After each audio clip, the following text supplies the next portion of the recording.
Bonsoir et bienvenue à tous, nous sommes le 6 mai, il est l'heure de l'info sur Puissance Télévisions.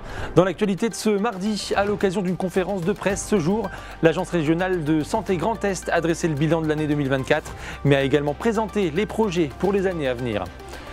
Dans la forêt domaniale de Montier-sur-Saulx, l'Office national des forêts va devoir couper 6 hêtres qui ont dépéri suite aux chaleurs et aux intempéries des dernières années, nous vous expliquerons. Dans la Meuse, les jardins de Vassincourt cultivent bien plus que des plantes et des légumes. Depuis 1973, cet ESAT accueille des travailleurs en situation de handicap, leur offrant un cadre professionnel, épanouissant et adapté. Couronnée Miss Marne 2025 à seulement 18 ans, Inès Lallemand sera notre invitée à la fin de ce journal. Nous reviendrons sur une soirée riche en émotions et un rêve d'enfance devenu réalité.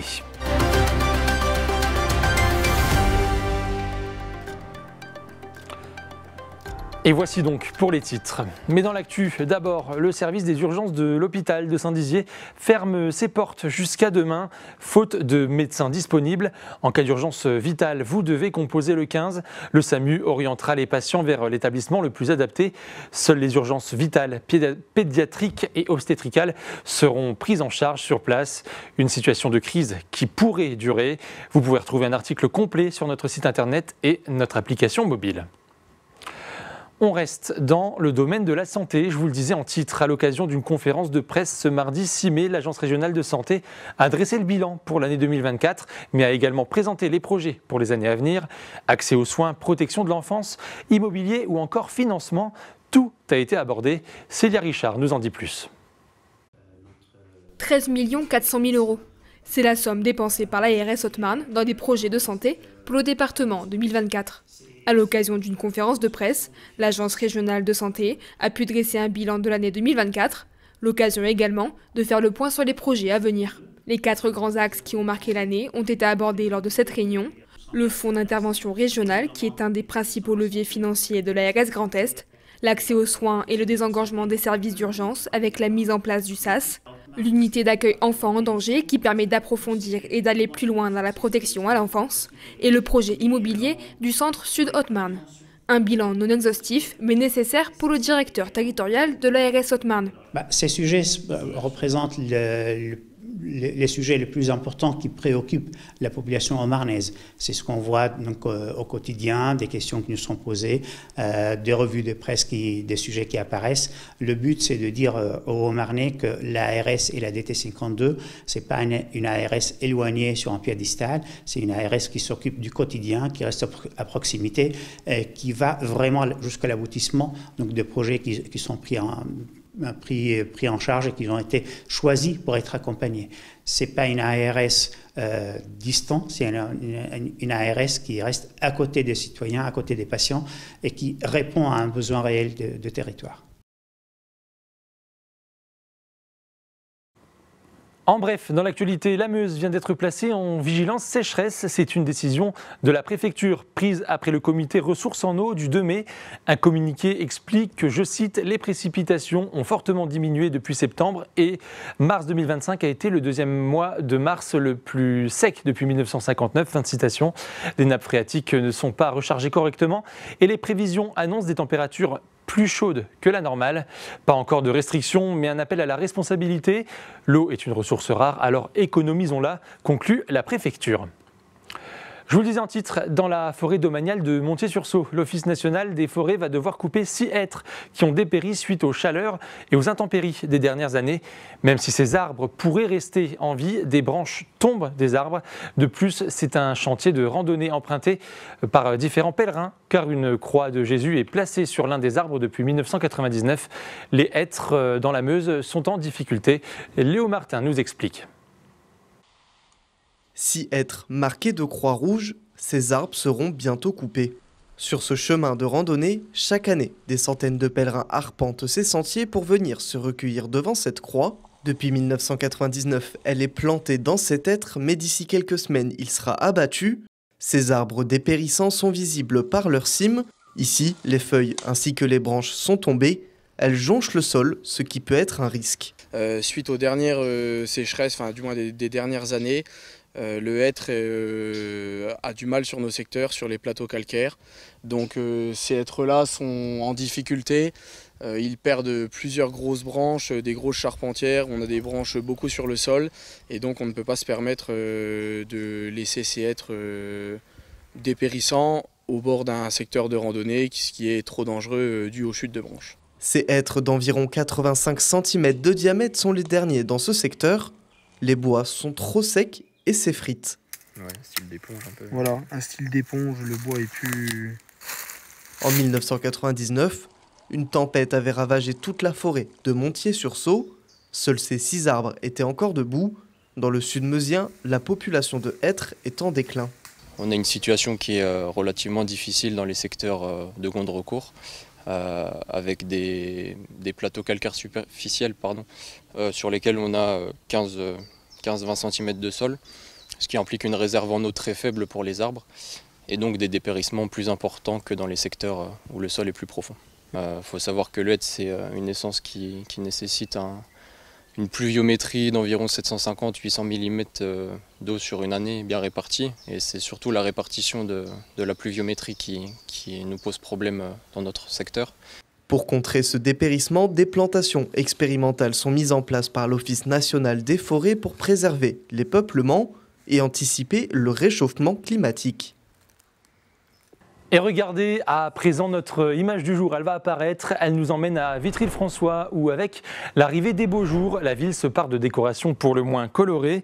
Des banderoles de fleurs ont été installées dans une rue piétonne de la ville. Le but est de protéger un peu du soleil et de faire vivre la rue en lui donnant de la couleur.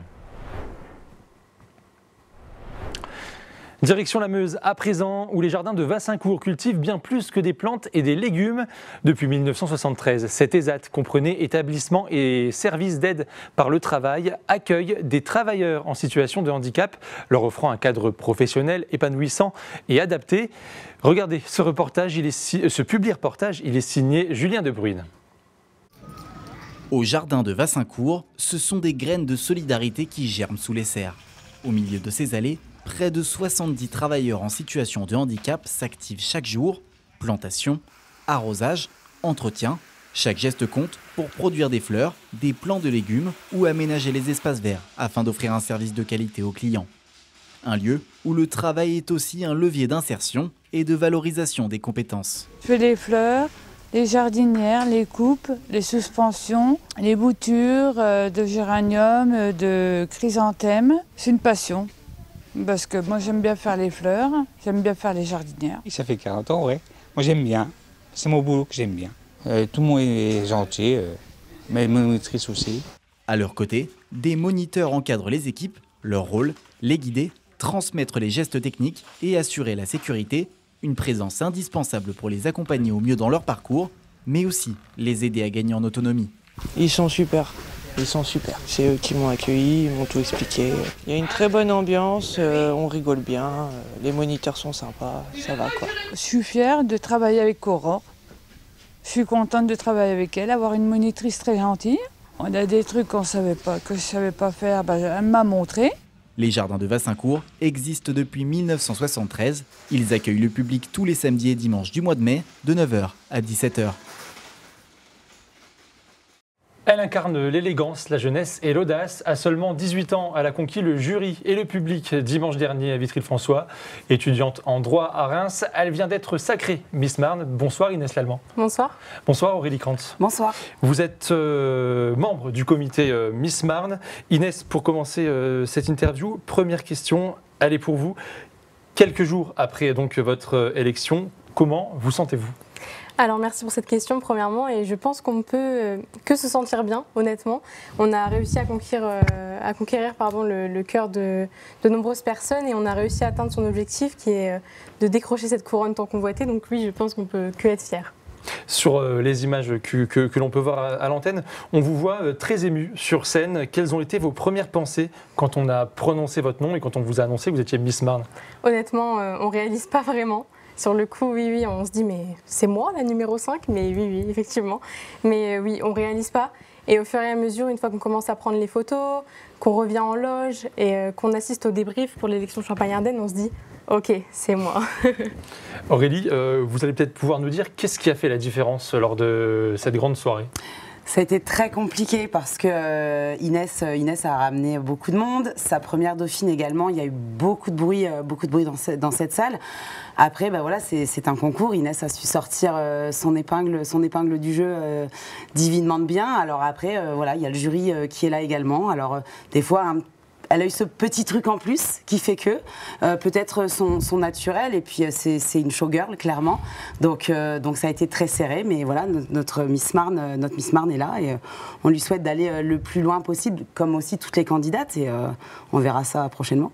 Un naturel, vous l'avez dit, mais j'imagine qu'on se prépare quand même pour une cérémonie de cette ampleur, pour une élection de cette ampleur. Comment est-ce que vous vous préparez? Est-ce que vous étiez stressé? Alors honnêtement, le stress était extrêmement présent chez moi, notamment la nuit précédant l'élection. J'ai pas fermé l'œil de la nuit, pour être honnête. Et oui, vraiment, même sur la route de Reims à Vitry-François, c'était énormément de stress. Mais une fois que j'ai commencé à marcher, à défiler sur cette scène, tout le stress s'est évaporé. Et durant les jours précédant l'élection, oui, c'est de la préparation, notamment sur les chorégraphies, parce que je voulais vraiment rendre fier notre chorégraphe qui a fait un travail exceptionnel, et beaucoup de mental aussi. Vous l'aviez dit, vous êtes de Reims ou vous êtes en première année de droit. Comment est-ce que vous arrivez à concilier les études et cette nouvelle aventure qui s'offre à vous? Je pense que c'est beaucoup d'organisation. Pour le coup, oui, il faut savoir classer ses priorités. Pour moi, mes deux priorités maintenant à l'heure actuelle, c'est les études et les Miss.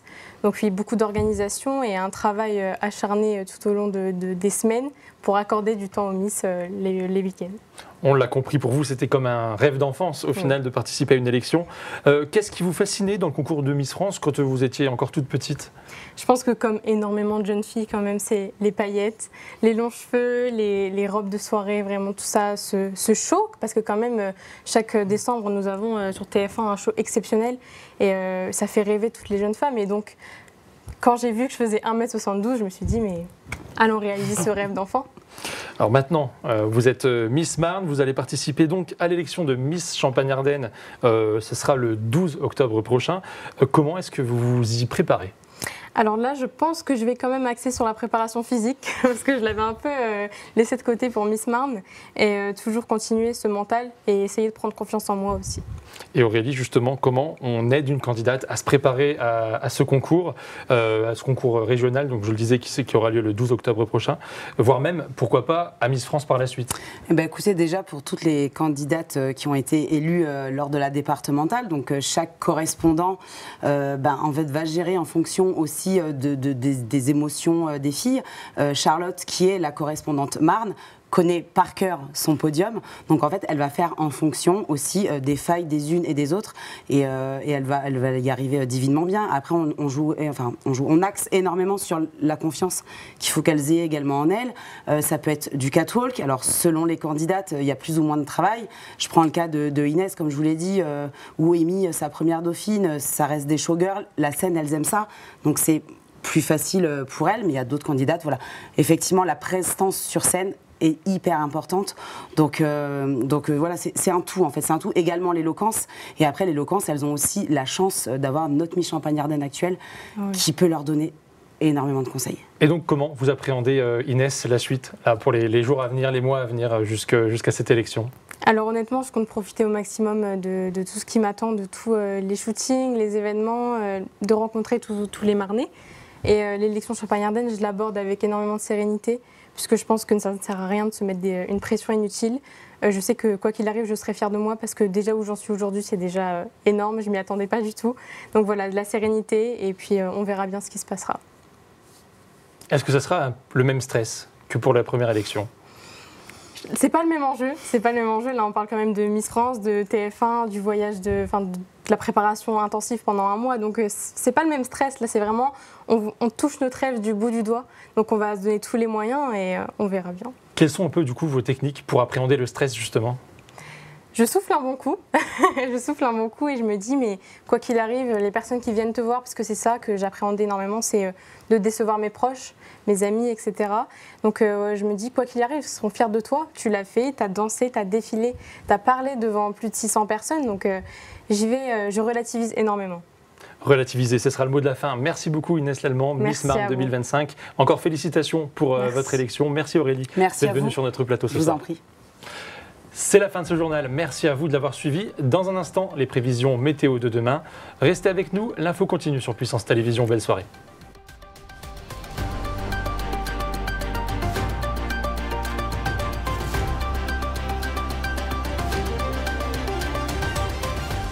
Toute l'actualité en continu à retrouver sur notre site internet et notre application mobile.